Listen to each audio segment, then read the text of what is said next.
Demand Gen, ¿te conviene o no? ¿Sabes la respuesta? Pues si no la sabes, posiblemente es que te has puesto a crearla porque es la novedad de Google, es como en su momento cuando salió Performance Max, una mejora de Discovery, pero no tienes nada claro para qué sirve y sobre todo por qué Google ha creado este producto, que para mí es lo que te da la pista de cuándo debes utilizarlo y cuándo puede tener sentido este tipo de campañas. Así que quédate porque vamos a hacer un vídeo muy completo sobre qué aporta Demand Gen, cómo funciona y sobre todo en qué casos es ideal para tu negocio. Uno de los principales casos que me encuentro, y me lo he encontrado tanto en alumnos como incluso en mi equipo, es activar una campaña de Demand Gen sin tener claro por qué. Y esto es algo que digamos es totalmente contraproducente porque cada campaña debe tener un objetivo y Demand Gen tiene uno muy claro, sobre todo Google cuando lo lanzó. Si hablamos de qué es Demand Gen, podemos decir que es la continuación de Discovery. Discovery fueron un tipo de campañas que Google lanzó, que salían sobre todo en la sección de Discover de Google, fueron ampliando a Gmail y partes de YouTube, pero ya Demand Gen, digamos, coge ese testigo, se centra principalmente en espacios de Google, y esto es fundamental. Con Demand Gen, inicialmente solo salíamos en cosas propiedad de Google. Ahora también va a tener display, lo vamos a ver ahora. Entonces, si ya había opciones para salir en lo que se sale en Demand Gen, ¿por qué Google lo saca así? Principalmente porque hace un rebranding del producto y de ahí el Demand Gen de generación de demanda en el que quiere salir de la parte de buscador. ¿Quiere salir de la parte de buscador? Uno, por completar, digamos, su modelo de negocio, ya tiene una gran herramienta para el usuario que quiere algo, pero la parte de display sabemos que a muchos usuarios y a muchos anunciantes se le ha atragantado mucho tiempo, incluso ha habido casos de fraude súper notorios. Entonces con esto lo que buscan principalmente es competir con Meta y con TikTok, plataformas que llegan a un usuario que no está demandando algo en directo, pero que navegando por esas plataformas encuentra lo que quiere. Esto es especialmente relevante cuando tratas con equipo de Google y vas viendo quién ha desarrollado este producto. La mayoría de ingenieros que han trabajado en este producto ha sido gente que venía de redes sociales, gente que por ejemplo venía de Meta. Y hay casos concretos como especialistas a nivel de soporte de Google en cuanto a agencias de este producto, como mi querido Pablo Falcón, que era una persona que fue mi account de Meta y que acabó en Google liderando principalmente la parte de Demand Gen. Entonces han buscado que incluso el usuario a la hora de crear la campaña lo haga con mentalidad de campaña de redes sociales, no campaña de buscador donde damos palabras clave y vamos ya al usuario muy concreto. No, aquí lo que queremos es que nosotros alimentemos esa demanda. Y es más, es algo que Google, por cómo ha sido siempre, ha sido el anti esto. Ha sido el anti-generar demanda. Digamos que el enfoque siempre que se ha vendido Google o se ha vendido publicidad en buscador ha sido, oye, el usuario ya sabe lo que quiere, vamos a mostrarle. Aquí nosotros buscamos al usuario y le generamos ese impulso que luego a la hora de tomar decisiones ya nos tiene en su mente. Aunque que no te digan que estas campañas no venden, porque si lo haces bien pueden vender también directamente. Entonces, aterrizando un poco los conceptos, a nivel campaña es una campaña como cualquier otra. Aquí puedes ver que es una campaña que nos sale la interfaz como cualquier otra campaña y que tiene más parecido con las campañas estándar de siempre que con la propia Performance Max. Es una campaña que tiene grupos de anuncios, tiene anuncios y luego tiene toda la parte de audiencias, ¿vale? Esa parte de audiencias sí la tiene como Performance Max, pero con novedades muy interesantes como los públicos similares.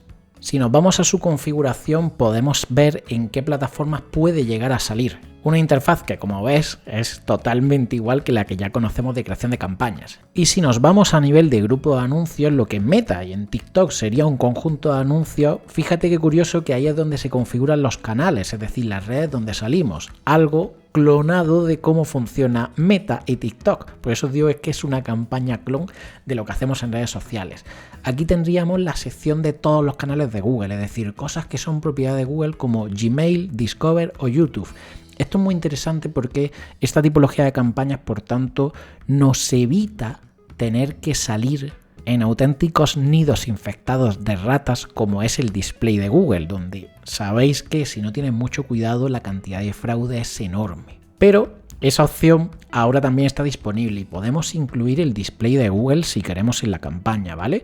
Esto es una cosa que Google, viendo que tecnológicamente el producto está funcionando bien, ha querido unificar y yo creo que supone el fin de display de aquí a un tiempo, de que las campañas de display desaparezcan. Es más, hay una parte de las campañas de vídeo de YouTube, ¿vale? La típica campaña de vídeo que se hacía dentro del propio Google Ads, que se ha migrado ahora a Demand Gen, es decir, hay ciertas tipologías de vídeo que si ahora queremos hacerlo, lo tenemos que hacer a través de una campaña de Demand Gen. Teniendo por tanto todo esto claro, ¿dónde aterriza esta campaña dentro de toda nuestra estrategia? Bueno, pues aquí tenéis dos imágenes generadas por ChatGPT, ¿vale? Por ir haciendo uso de su capacidad de diseño.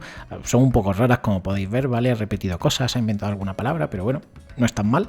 Donde podéis ver que esto iría en la parte de arriba del todo, iría en la parte upper funnel. Digamos que si nos imaginamos que el usuario desde que empieza siquiera a plantearse que va a comprar, es decir, incluso antes, si analizásemos todo eso como un embudo, estaría en la parte superior del embudo, de ahí de lo de Demand Gen. Pero ojo, eso no quiere decir que estas campañas no las podamos utilizar en la parte final del embudo. Yo después os voy a enseñar un ejemplo porque siempre lo suelo hacer y funciona de maravilla. Esta campaña nos va a venir muy bien para rascar nueva audiencia y también para cerrar ventas. El alcance ya hemos visto que puede salir tanto en redes de Google como en display, ¿vale? Vamos a ver ahora que puedes segmentar por red los informes de las campañas, es decir, podemos ver exactamente cuando estamos saliendo en cada lado, lo cual es muy interesante en ese ejercicio de transparencia de Google que nos cuesta tener en Performance Max, aunque ya poquito a poco está saliendo, y que nos permite desvincularnos en esa parte más de publicidad más gráfica o más de vídeo fuera del buscador de la parte de display si queremos, ¿vale? Que ya os digo, siempre a nivel de fraude y demás ha sido mucho más problemática. Aquí lo bueno es que pensad que en plataformas de Google no hay incentivo a hacer fraude. Si yo, por ejemplo, estoy monetizando una página web mía con AdSense, si hago estrategias de fraude, como os explicaba aquí, que espero que esto lo tengáis arreglado, porque si no estáis comiendo un montón de clics no válidos. Lo tenéis también en la descripción. Si estás monetizando, por ejemplo, tu página, hay gente que tiene incentivos perversos por simular conversiones o hacer cierto tipo de estrategias de fraude para monetizar más. Sin embargo, en entornos de Google eso no ocurre, ya que no habría una contraprestación económica para el que hiciese ese fraude, más allá de gastarle el presupuesto a la competencia, ¿vale? Entonces eso disminuye radicalmente la posibilidad de fraude en estos entornos. Pero cuidado si activas la opción de display. Ahora bien, ¿cuándo no deberías utilizar esta campaña? Google comenta que no debes empezar con presupuestos bajos. Yo rompo un poco ese mito porque tengo campañas funcionando de Demand Gen con incluso 5 o 10 euros al día. Sí que es verdad que de primeras para arrancar yo te recomendaría que a lo mejor empezases por unos 30 euros por tener margen de datos para hacer un buen aprendizaje, ¿vale? Pero si empiezas con 10 euros no pasa nada. Menos de eso para iniciar, mejor que fuese una cuenta ya con bastantes conversiones, o si no esperaría tener un poco más de partida presupuestaria.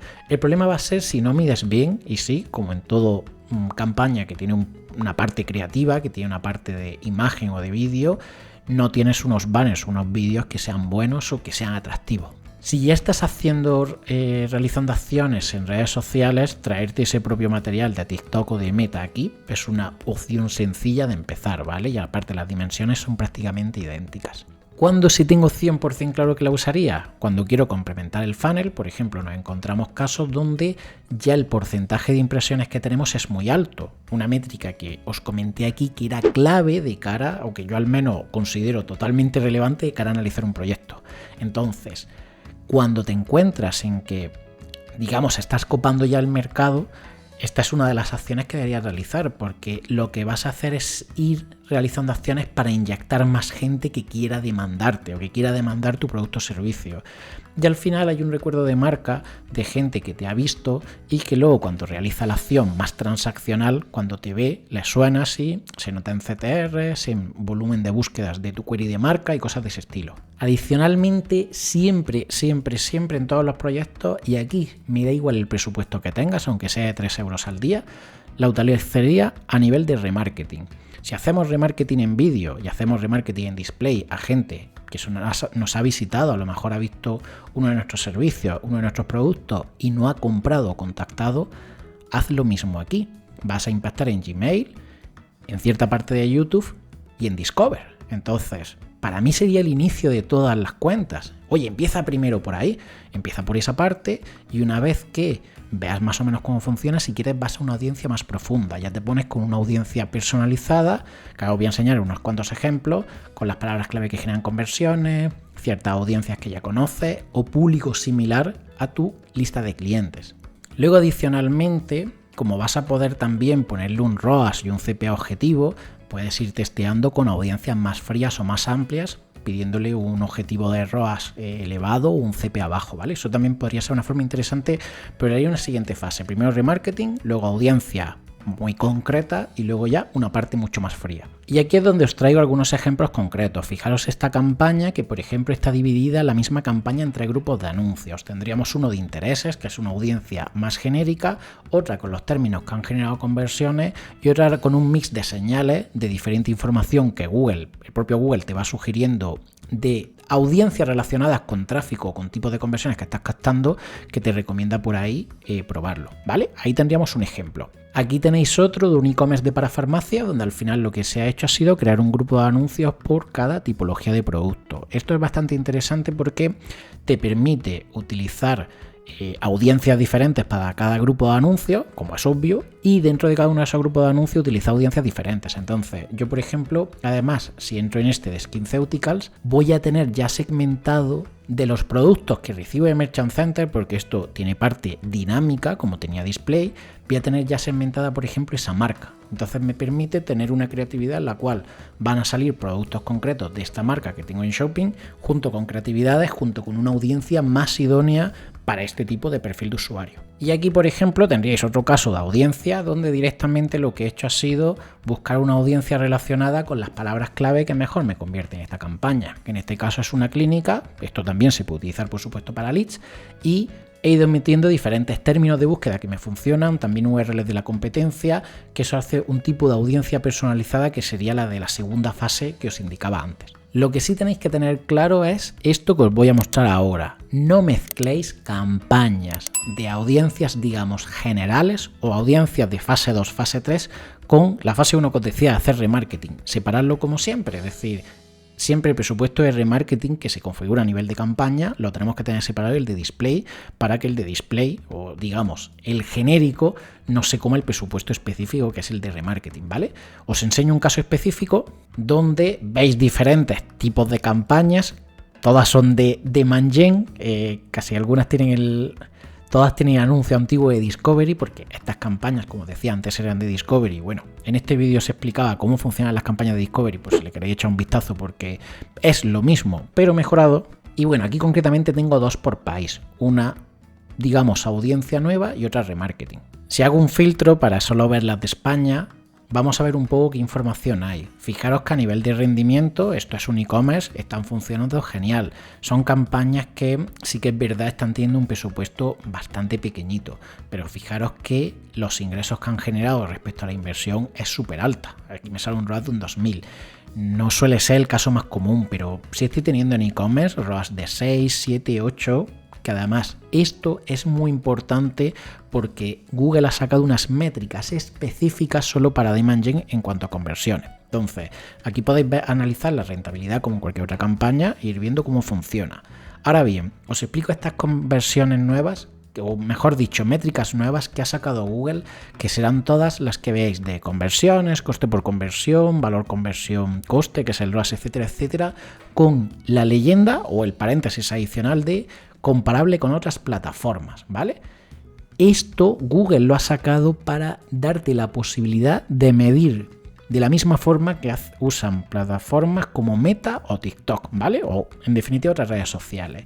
Os voy a dejar abajo en la descripción la propia ayuda de Google sobre esto, pero os hago unos ejemplos muy sencillos para que entendáis qué diferencia hay. Digamos que Google siempre mide de esta manera. Si una conversión se genera a través de 3 clics en campañas de Google Ads, no te va a dar 3 conversiones. Va a repartir el valor de esa una conversión entre las 3 campañas que generaron el tráfico.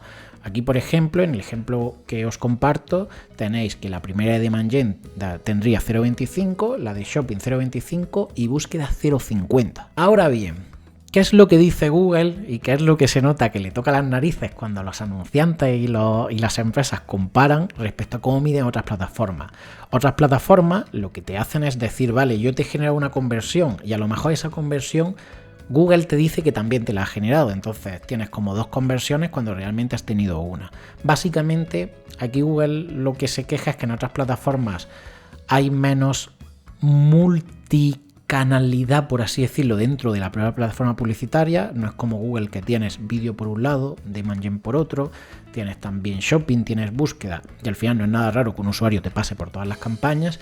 En redes sociales eso pasa, pero no de una forma tan profunda. Entonces te podrías encontrar informes que te dijesen que esas otras plataformas te han generado una conversión y que tú no pudieses poner en valor realmente que ese usuario pasó por Demand Gen, porque luego en Google la tuvieses troceada. Entonces vieses que Meta te da una y en Google lo que veíamos antes, te da 0.25, 0.25, 0.50. Entonces, ante esto han sacado esas métricas que os enseñaba antes, donde siempre te van a dar el valor total en el que ha participado la campaña de Demand Gen. Aquí podéis ver el ejemplo. Independientemente de lo que pase, si Demand Gen ha participado, le va a dar una conversión. Eso sí, se lo va a dar solo a la última campaña de la ruta, ¿vale? Es decir, si han participado en principio 3 campañas de Demand Gen diferentes y luego 2 de shopping, vas a tener por un lado en las métricas de siempre la conversión repartida, y con este nuevo modelo de comparativa con otras plataformas, lo que te va a salir es que de esas 3 campañas de Demand Gen, la última tiene una conversión. Aún así veréis que el dato va a parecer muy elevado, porque fijaros aquí cómo dices, vale, con el método tradicional tengo 117 conversiones aquí, y con este tengo 729, 600 conversiones más. Es una locura. Ok, tiene un punto que tiene que ver con las conversiones posimpresión. El tema es que tradicionalmente Google Ads, las conversiones posimpresión, es decir, gente que solo ve el anuncio y que no interactúa con él, te las pone independiente, no te las suele sumar. Hay ciertas configuraciones que te lo permiten, pero no te las suele sumar en la parte de conversiones. En estas de comparables con otras plataformas, sí, Google lo ha integrado. Entonces, es bastante interesante en ese enlace de ayuda que os dejaba la imagen que os comparto ahora en pantalla. Aquí podréis ver los 3 modelos de conversión, cómo se comportarían. De la sigla, ECTC es que ha habido una interacción de clic, EVC que ha habido interacción en general, que has interactuado con el anuncio, imagínate que es de vídeo y lo has reproducido, y VTC es que lo has visualizado, ¿vale? Es una conversión de visualización. Entonces, con el modelo tradicional de Google, las de visualización no te las tiene en cuenta, te las pondría como conversión por impresión, pero a la hora de sacarte CPA, valores de ROAS y cosas así, no te lo estaría teniendo en cuenta. Las otras plataformas, digamos que sí lo tienen en cuenta, ¿vale? Entonces ahí es cuando vemos muchas veces que Meta tiene unos datos súper gordos de atribución, ¿vale? Aunque se ha ido regulando con el tiempo y sobre todo han ido acotando las ventanas de conversión de tiempo, pero bueno, muchas veces tiene ahí mucho impacto por la parte de visualización que, oye, pues bueno, puede tener sentido. Y digamos que la nueva versión de Google, que lo que te dice es, oye, te tengo en cuenta eso, si has tenido 10 más 10 más 20, yo te voy a dar los valores de conversión, el ROAS y los CPAs teniendo en cuenta todo eso, ¿de acuerdo? Entonces básicamente que sepáis que esas métricas que solo están aquí y que no lo vais a encontrar en cosas como Performance Max funcionan de esa manera. Así que sabiendo esto, si tenías una de esas grandes preguntas de, oye, todo esto de mañana suena muy bien, pero le estoy lanzando y no convierten, échale un vistazo a estas métricas. Si lo ves con las conversiones de toda la vida, mira las posimpresión también, a ver si esto de alguna forma está impactando en tu proceso de compra y no estás leyendo bien los datos, que es uno de los principales problemas que hay con Demand Gen. Más allá de esto, revisa bien tus creatividades, hay diferentes formas de añadirlas, incluso en el tema de vídeo podemos especificar si ese vídeo solo lo queremos mostrar en YouTube Shorts o si también queremos en parte horizontal, entonces optimiza todo eso. Y bueno, para no alargarme demasiado, la semana que viene publicaré un vídeo en el que os enseñaré cómo crear una campaña paso a paso. Haré un ejemplo real directamente con mi web de cómo voy a lanzar una captación específica usando Demand Gen y todas estas nuevas opciones que Google ha sacado con la parte de display, las nuevas opciones de vídeo, etcétera, etcétera, para que complementéis este aprendizaje de saber bien cómo funciona Demand Gen y ya también saber cómo crear la campaña. Sobre todo quedaros con que Demand Gen no es magia, es una herramienta más que tenemos, que si entiendes para qué está pensada, ya no te digo las opciones en Google, para qué te sale que puede serte útil, sino ¿Por qué crearon esta tipología de campaña? Si tienes eso claro, podrás utilizarla mucho mejor para crecer y también utilizar pequeñas cosas que la gente suele ignorar, como, oye, úsalas solo para remarketing, que al final es un complemento de la leche. Sobre todo si no estás consiguiendo esto, que no la sigas utilizando como vienes haciendo hasta ahora, para que no te dé problemas y sobre todo aporte dentro de tu estrategia. Así que nada, en la descripción y en el comentario fijado tendrás el link para el vídeo de la semana que viene. Estate atento e igualmente, si no quieres perdértelo, dale a like, suscríbete y dale a la campanita, porque si no YouTube no te avisa de los siguientes vídeos como ese. Muchas gracias, cuidaros mucho y un saludo.